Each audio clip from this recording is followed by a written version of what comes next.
right. Hi, everyone.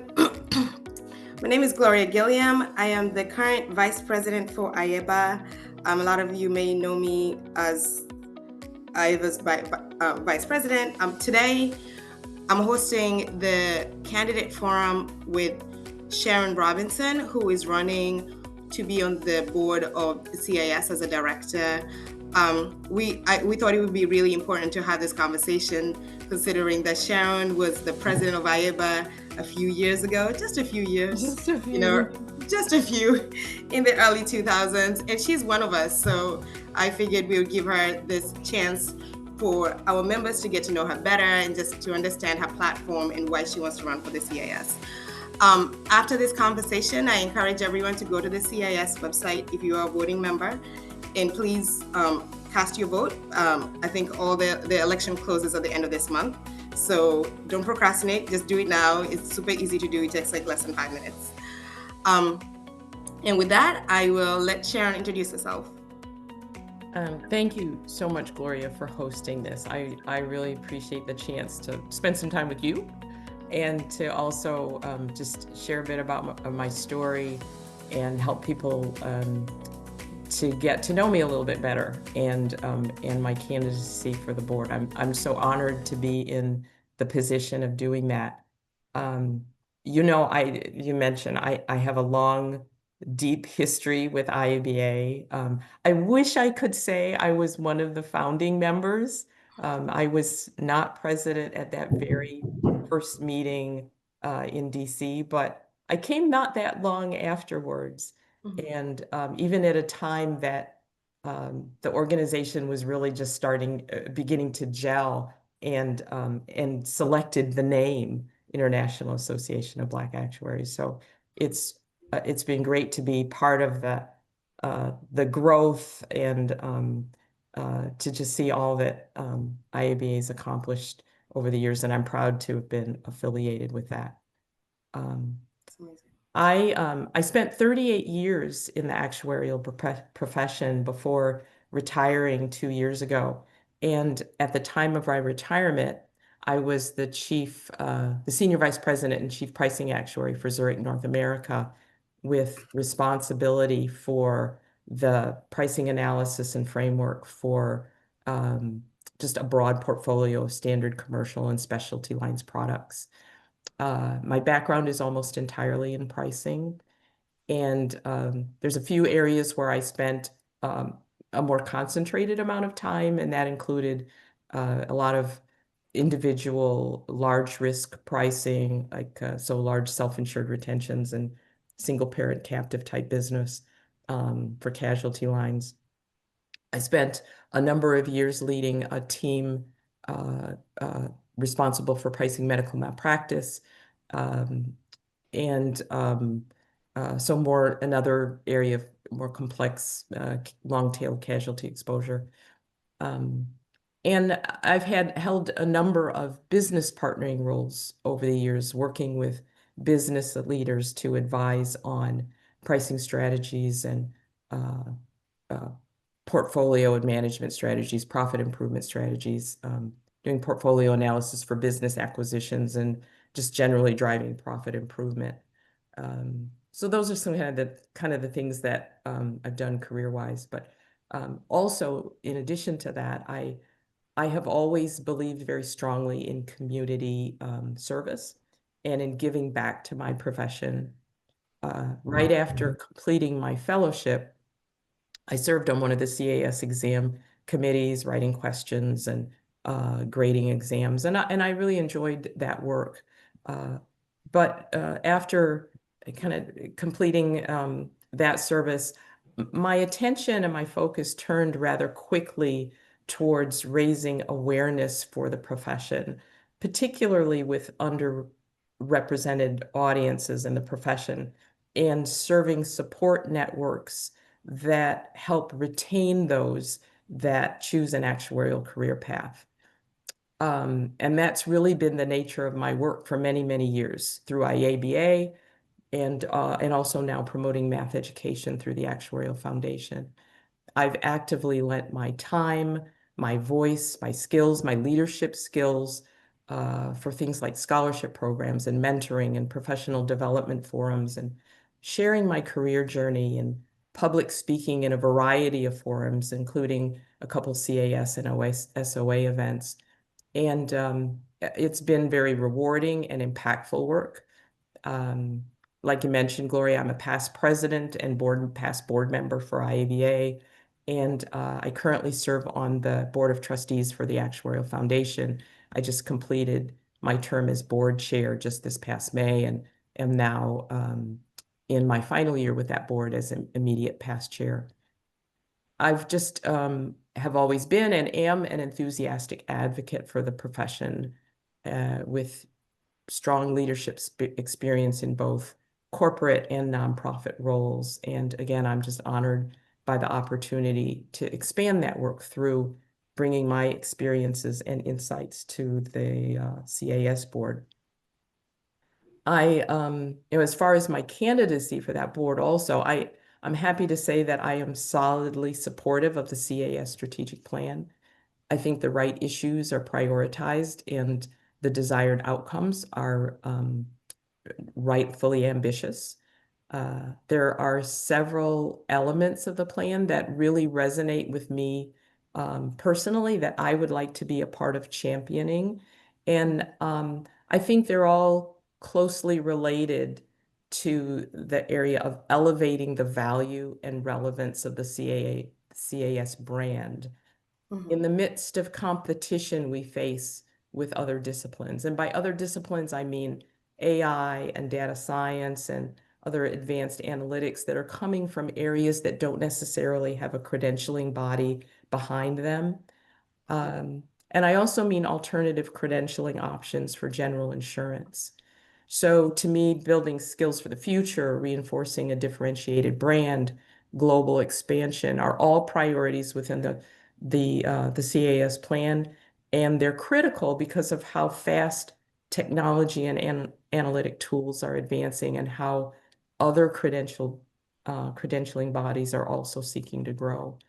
And I want the CAS to continue to define the standard of education for P&C risks. And I really want to be part of ensuring that our profession continues to be held in high esteem. Thank you so much. Um, I think the part about having so many other competing careers really resonated with me because you see candidates that are like when you're hiring, you see candidates that have strong math backgrounds, and it's the question is, why can't I just go be a data scientist? Yeah. And being able to say there's a reason why the CIS has been around for so long. The actuaries, you know, the education body of the CIS, you get to learn so much about an insurance company. There's no one that knows insurance more than actuaries do. And I think that's a testament of the education piece of the CIS. And I'm happy that you are you're highlighting that. You've mentioned a lot about your career and your community service. You do so much, but I'm just curious, how has the things that you've done in your career and other volunteer activities, how have they prepared you for leadership with the CIS?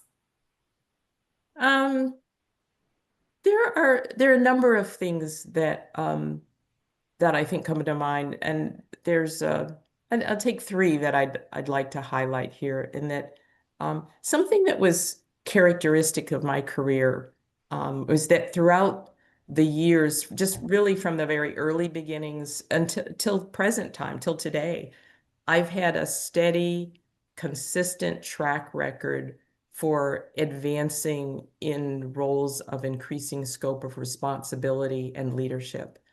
Mhm. And that's increasing in leadership within organizations where I've been employed and also within the organizations where I've committed to long-term volunteerism.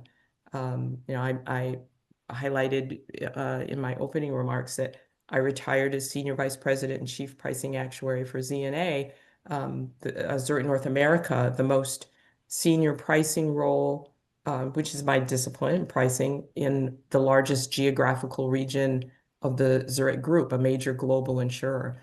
And I've also served at the highest level of leadership roles within both IABA and the Actuarial Foundation. So I've steadily honed leadership skills that demonstrated a readiness for more responsibility, and I've done that repeatedly.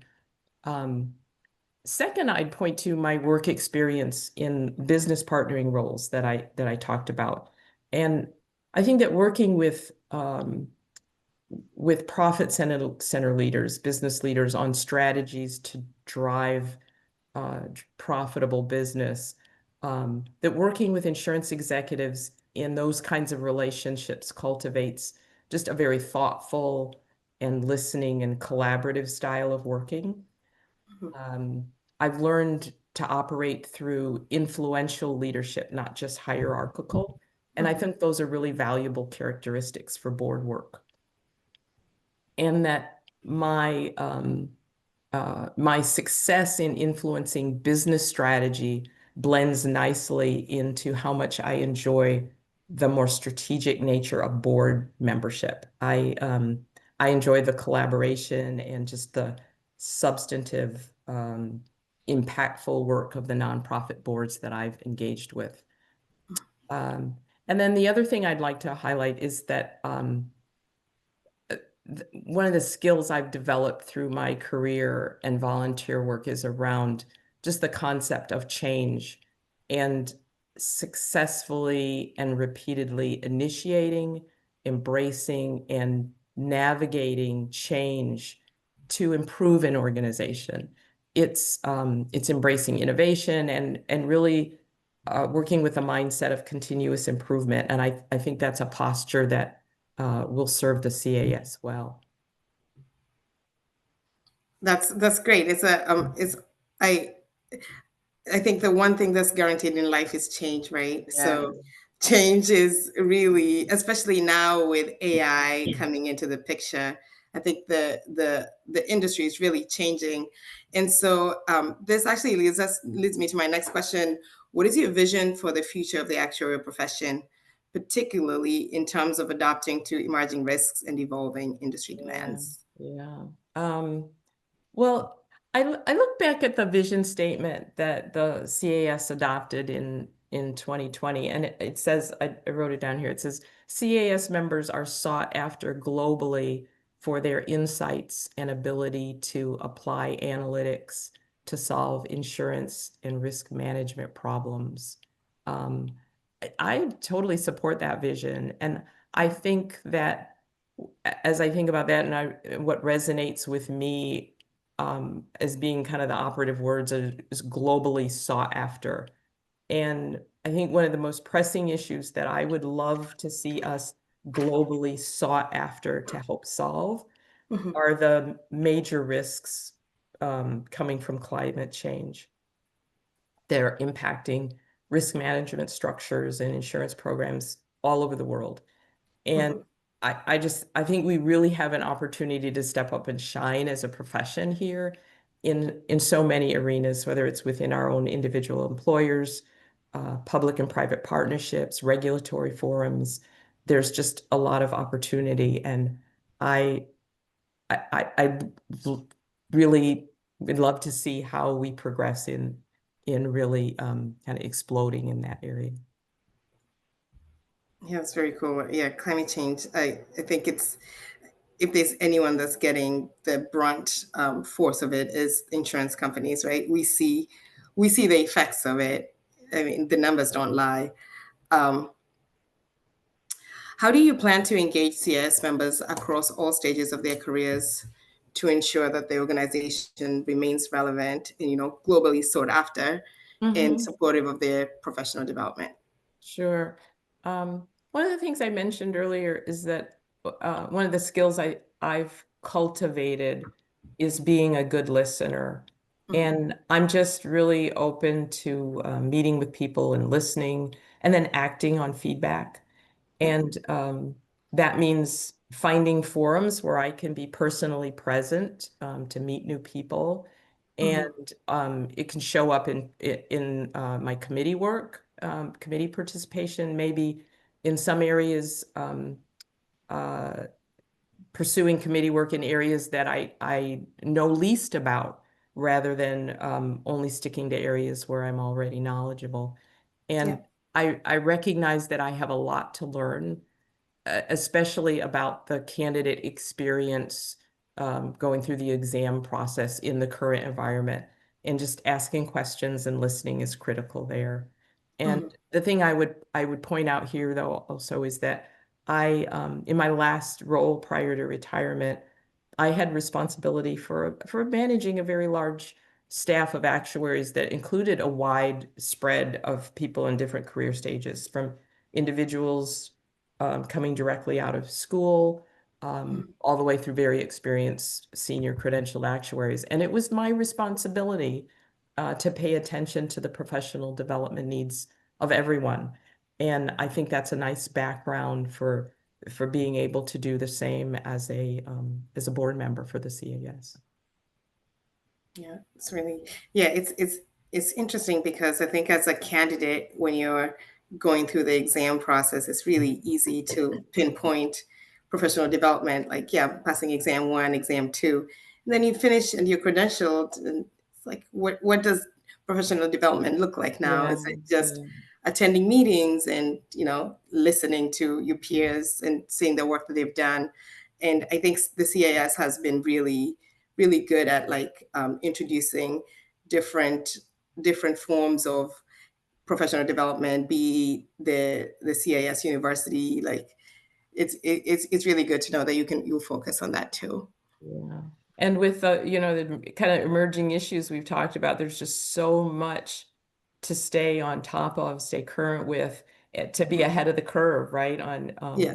people's preparedness. Yeah, and as things are changing so fast that Yeah. they're probably not being caught in the exam system just yet. And Right. so, like, honestly, I'm going to CLRS in the next month from now, and I'm really looking forward to seeing what other peers are seeing in the industry and just listening to each other. We're learning from each other and having those opportunities.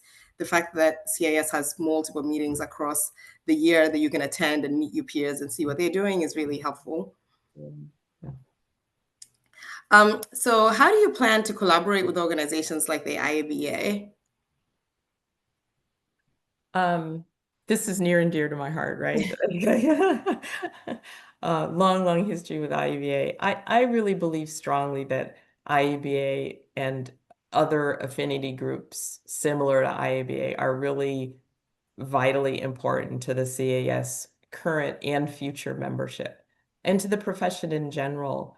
Mhm, Um, Not only for exposing new individuals to the profession, but for providing those deeply personal networks of engagement that promote retention in the profession, and encouraging active participation in the profession through volunteerism. mhm. I think there's just really a very special capability there for organizations like IABA.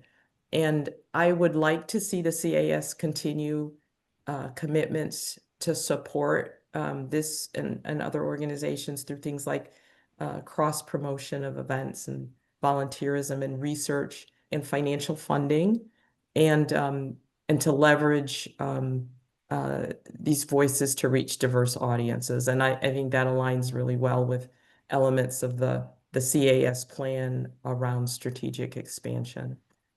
So Yeah. something very, very close to me.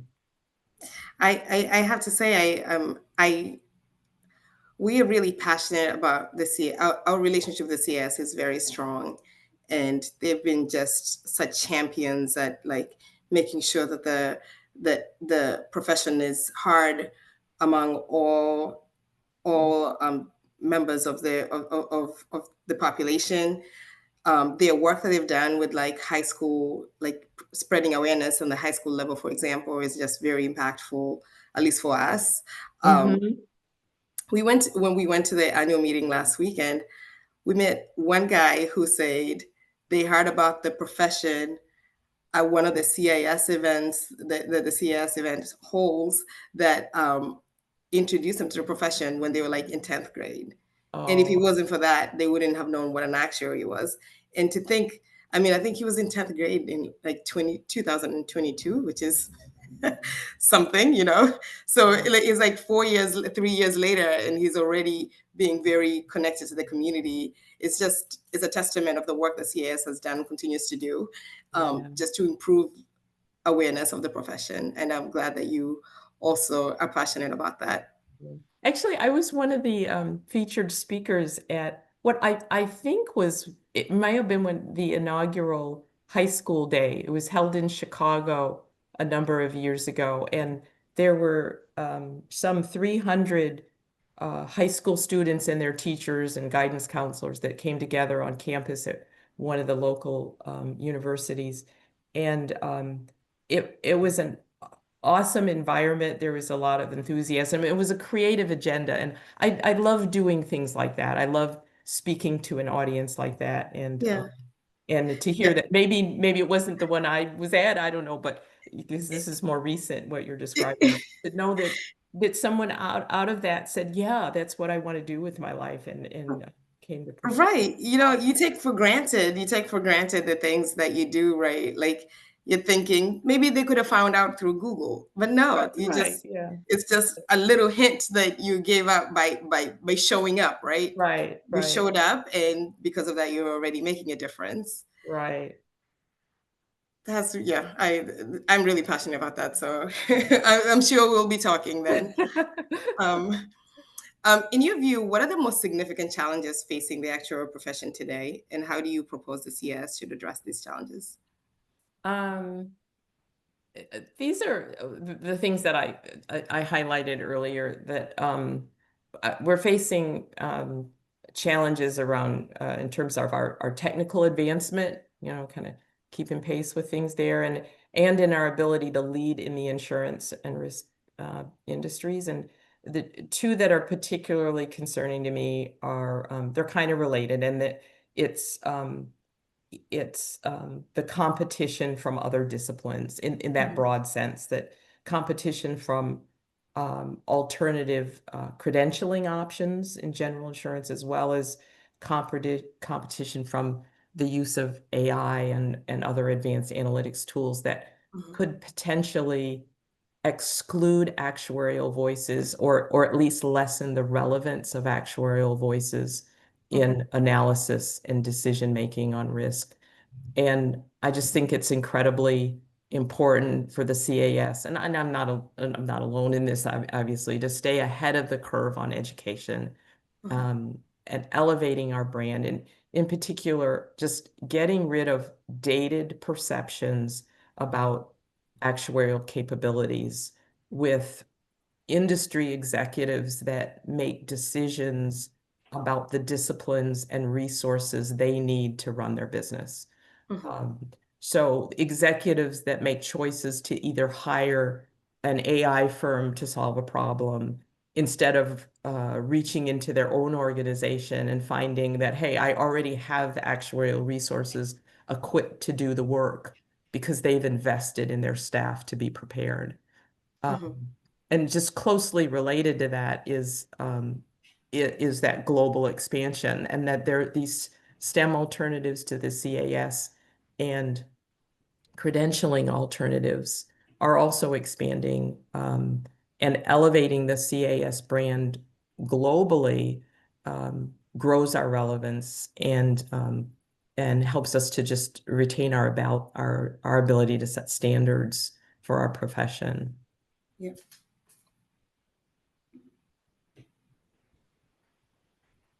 Yeah, I think the point about other competing disciplines um, entering the profession and taking the seats that actuaries should have. Um, I would say that historically, actuaries have been known as, like a backroom actuary, just Mhm. do the calculation. But it's so much easier to teach an actuary to be able to communicate to a wider audience than it is to teach a communication major to communicate and be an actuary, Mhm. right? Yeah, So good point. it's like, I think the CAS can play a really big role in making sure that everyone knows, like, actuaries, yeah, we do the calculation, but that is not our only skill set. Mhm. We are also very equipped in communicating very difficult, difficult ideas to an audience that doesn't have the background, right? That's all we do. I mean, at the end of the day, you need to be able to calculate to explain to finance what your reserves are. Like, what does Mhm. the 1 point of loss ratio move mean to the business? And the fact that we can do that should be highlighted a lot more than I think it is. And definitely, we should be prepared with the emerging technology so that we're not replaced in the rooms. I mean, not Right. replaced in the general sense, but we should always have a seat on the table. Right. Because even in organizations that have robust actuarial staffs that truly value actuaries and their input and you know um, may not recognize um, the full breadth of what we can do as things are changing quickly. And like I Mhm. said, that example of, oh, I've got this problem to solve. Let me go out and find, the latest AI firm or Yeah, whoever to help me with that, and not even realizing, wait a minute, I've got some depth in my staff that can tackle this already. I've just yeah, got to invest in them and in their education and and make sure that they're as the time is here that hmm I can look to them to help with this. yeah, yeah, 100%. And not to mention, a lot of actuaries in their spare time are probably doing whatever the AI firm is doing. So, Right, right, right. There are a lot of people that take a lot of initiative on that. Yeah, we're yes, not just sitting on our hands, right? yep. Yeah. Okay. Well, so at the end of your term, how would you measure success? Um, so I know the CAS has a really strong strategic plan. I've referred to that a number of times, and there's some specific outcomes that are desired to be achieved. And certainly, organizational success means achieving those outcomes, right? And as a board member and a CAS member, I I'd like to share in seeking those accomplishments. But for me personally, every time I leave a role, I look back and ask myself, what difference did I make because I was there? And what can I point to that I personally contributed to? And honestly, it's hard to anticipate what that might mean for me in as far as participation on the CAS board. But I'd like to be able to just look back and say that where I served, I made a difference. And in particular, in the midst of this, kind of competition we've been talking about, Mhm, I'd like to be able to say that I contributed to elevating the value of the CAS brand. And that's not something that gets accomplished by any one individual. And maybe it's hard to measure a contribution, but I sure would like to count myself among the people that made a difference in that area. mhm. It's amazing. I really look forward to seeing how your term goes. Yeah. Um, but before we end this, I have one bonus question for you. What is your what's a book that you recommend we read, or something that you like, a book that you've read that you're really passionate about, or just anything that you like, a book recommendation to the audience? Um, a book that I've read. So I'm gonna bend your question just a little bit, and I'm gonna say a book that I've picked up that I want to read, and I do read a lot about in this area, just Mhm, articles and here and there. But I picked up one. It's been around a while. It's called Quiet by Susan Cain, and I I don't know if it comes across here or not, but I am naturally quite an introvert and I always have been. mhm, That's who I am. And and yet I have uh worked hard over the years at still being effective in a corporate environment and being an effective leader as an introvert. And I've observed many leaders who have been able to do the same. So I like reading on this issue and and finding ways to just even get better. And so this is one read that I'm looking forward to getting started on. And maybe some folks out there will come along with me and pick up this book, and we can share some discussion. Yes. I encourage everyone to go read the book and just send you a bunch of LinkedIn messages. Yes, yes, absolutely. Yeah. Well, I want to thank you so much for joining us. This was a really needed conversation. I really wish you luck, and I encourage everyone on the webcast to please go to the CIS website, and let's continue the conversation. And also pick up the book and message Sharon. Thank you so much, Gloria. I really appreciate it. Thank you.